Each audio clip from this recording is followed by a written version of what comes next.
Hey everyone, I'm Mariana, and today I'm going to give you 5 reasons why you should watch the highly praised and endlessly depressing HBO miniseries Chernobyl. So, if you don't know what this is, Chernobyl is a 5-episode historical drama series that finished airing earlier this month.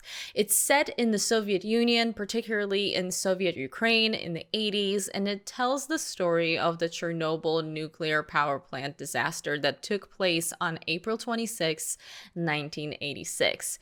The result was massive radioactive contamination that claimed many lives and will continue having effects on people's health and the environment for years to come. I'm just going to tell you right away, it's true. You pretty much have to brace yourself for this series because it is dark and it is horrifying. The creators did not shy away from showing the effects of radiation sickness or the sacrifices that had to be made in attempts to contain the situation.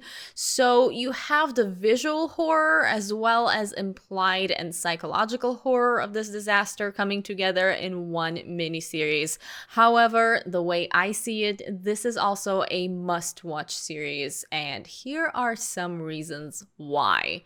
First of all, respect for the subject. Let's get personal here for a minute. As someone who grew up in Kiev, Ukraine, I went into watching Chernobyl with a lot of skepticism. Even though I don't remember the incident itself, I was only a baby when it happened, the aftermath and the kind of change of mentality post-Chernobyl is something I was very aware of growing up. Radiation levels, the effects on produce and animals, the consequences for people, the threat of the sarcophagus, which was built to contain the reactor and the radiation to potentially fail. All of that was just part of everyday life, part of my life growing up. I actually had, I have this thing, which is a document of a child, I'm the child, of a child who was affected by the Chernobyl catastrophe, and this gave me certain privileges in the 90s. This is when I got this in the 90s, so obviously, Chernobyl was a big part of life for me, and seeing this portrayed on screen was something that I kind of was dreading because I didn't know if they were going to approach it the proper way. Also, given the history of Hollywood's portrayals of Eastern Europe and Eastern Europeans in general in TV and film, I just didn't have a lot of faith going into this, and particularly because this deals with a big tragedy, which is something I never want to see exploited. Not just this tragedy in particular, but any tragedy portrayed on film kind of makes me nervous because it can easily be gratuitous or feel like someone is profiting of other people's misery. But I am so happy to say that with this miniseries, I had nothing to worry about. Chernobyl handles the subject with a lot of respect and complexity. The creators behind the series did their best to stay as close to the truth as possible, and even though they did make some changes or omitted certain things, those decisions were unavoidable in order to make the story and the people involved work within the miniseries format, and none of this really stuck out as something ridiculous or implausible. It would have been so easy to sensationalize this or to really go overboard with the horrors and personal tragedies, or to make it an overwhelmingly political piece. But while the series does not hold back on the dread or the politics and certainly emphasizes the things it wants to focus on, it also tells a balanced story that shows multiple perspectives, from people in power to scientists trying to figure out what happened, to liquidators who gave their lives trying to control the damage, to the courage of ordinary people. Number 2, attention to details. There is very clearly a lot of research that went into this, studying photos and blueprints, conducting interviews, reading documents and first-hand accounts, even having people who were around in the 80s who actually grew up in USSR look over the scripts. As soon as I finished the first episode, I started looking into where this was filmed because the setting in particular felt so authentic. Even the smallest details in the background, you just can't fake that kind of stuff. And sure enough, the series was mostly filmed in Lithuania as well as in Ukraine, so that was really nice to see. Also, I have to give credit to the people responsible for wardrobe, hair, and makeup because they really captured the time period, making the actors look like Soviet people from the 80s. No overboard cliched stuff that you see so often in movies and series. They just looked like real people. More specifically to the actual story and the people portrayed and the overall tone, one of the main resources for the miniseries was a book called Voices from Chernobyl, also published under the title Chernobyl Prayer by Svetlana Alexievich. I have the Russian language original here, of course, but it has been translated into English if you are interested in checking it out. This is essentially a collection of stories and interviews from a lot of eyewitnesses from a lot of different backgrounds. This is a horrifying book. I read it a few years ago and I found it very difficult to get through. If you finished the miniseries and you're interested in more of those personal stories and perspectives of people who were around at the time, then this is definitely for you. However, if you're one of those people who found the series tough to get through and you thought it was a little bit too dark and a little bit too real, for lack of a better word, I know some people didn't really get past the first few episodes, this book is not going to work for you. Don't even bother because it is darker and more fucked up and just emotionally draining than the series. But I do highly recommend it if you can handle it. Number 3, the look and tone.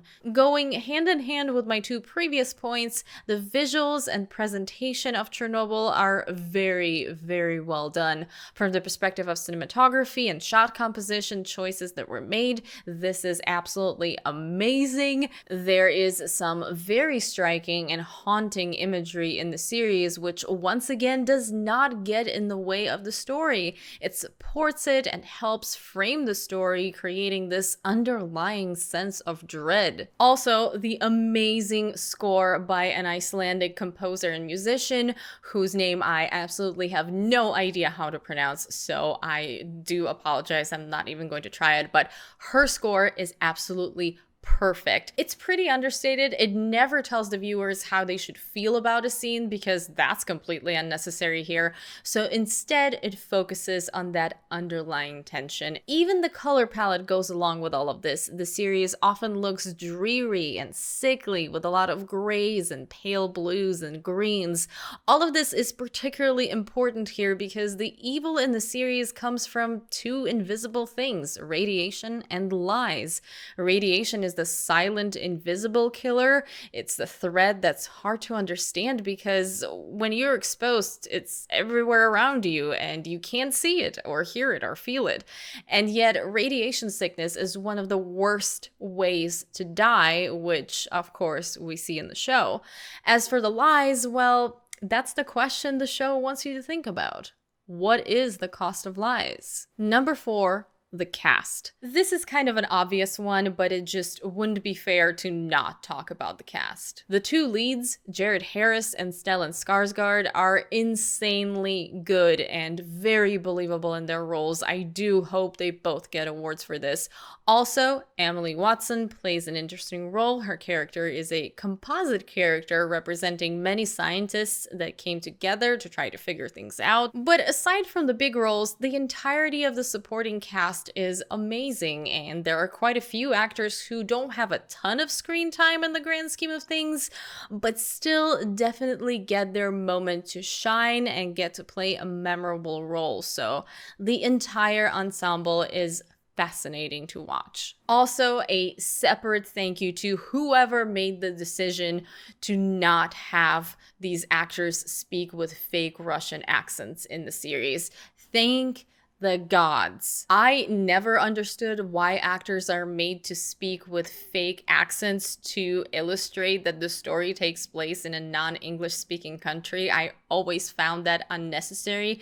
But with this particular series, just imagining the entire thing having fake Russian accents, just even thinking about that makes me cringe. Number 5. This is a conversation piece. Chernobyl is a must-watch series, not only because of the outstanding writing and filmmaking, but also because there's a lot to learn here, a lot to discuss, and even more to research afterwards. I guarantee you're going to look things up after every episode. First of all, it raises awareness about what happened at Chernobyl, why it happened, and what impact the incident had on people and the environment. But beyond retelling the story, Chernobyl tells a very human story about mistakes and cutting corners and lies and assigning guilt and sacrifice and coming together to do what needs to be done. It shows the power of ideology and how dangerous the habit of government cover-ups can be, but also it shows the good side of strong feeling of civic duty and the drive to pursue the greater good, even though the path to that may be rocky and may have significant setbacks. It's a series about real events and real people that does not necessarily aim to entertain. It aims to educate and to promote conversation. So much of the visual media, especially these days, revolves around being fun and enjoyable and exciting and entertaining, and that is completely fine, but this is also why it is so important and refreshing to see films and series like Chernobyl. They appeal to the viewers on a different level and engage people in a different way. It's not upbeat and it doesn't feel very hopeful, and it's not something you're going to rewatch because it seems like a fun idea. In fact, the epilogue at the end of the final episode that consists of factual text and historic visuals feels like one of the most somber parts of the series, and definitely one of the most emotionally affecting parts of the series, because after all of the horrors you see, what you get is more of the bleak reality that should not be forgotten. That's it for this video, guys. Thank you so much for watching, and as you can tell, I had a very, very interesting time watching this miniseries. It really impressed me, and I did not expect to love it as much as I ended up loving it. I would love to know what you guys thought, if you've seen it already, and if you haven't seen it, I know I'm not making it sound like a lot of fun, because it really isn't. I don't think you're gonna have a great time watching this series, but I really do hope you check it out because it is fantastic. As I mentioned, it's not 100% accurate because it's not a documentary, so they did take certain liberties, but I think the goal and the messages and the themes and the education that this series provides is completely worth it. So I didn't feel like I needed to get hung up about any of the changes, even though if you want to know about the changes, there are plenty of resources online to research. I also highly, highly recommend the podcast with the writer. I don't remember what exactly the podcast is called, but I will link it in the info box below, along with the book that I talked about, so you can check it out. It's kind of a commentary on every single episode, and I found it fascinating to listen to. So yeah, there's that. Let me know what you thought of the series. If you've seen it already, if you haven't, as I said, please give it a chance. I think it is very, very important to watch, and I hope the series wins all of the awards. Thank you guys so much for watching. Once again, I hope you enjoyed the video, and if you did, please don't forget to give it a thumbs up, share it, subscribe to my channel if you haven't already, and I hope you're having an amazing day. I will see you very soon in my next video. Bye!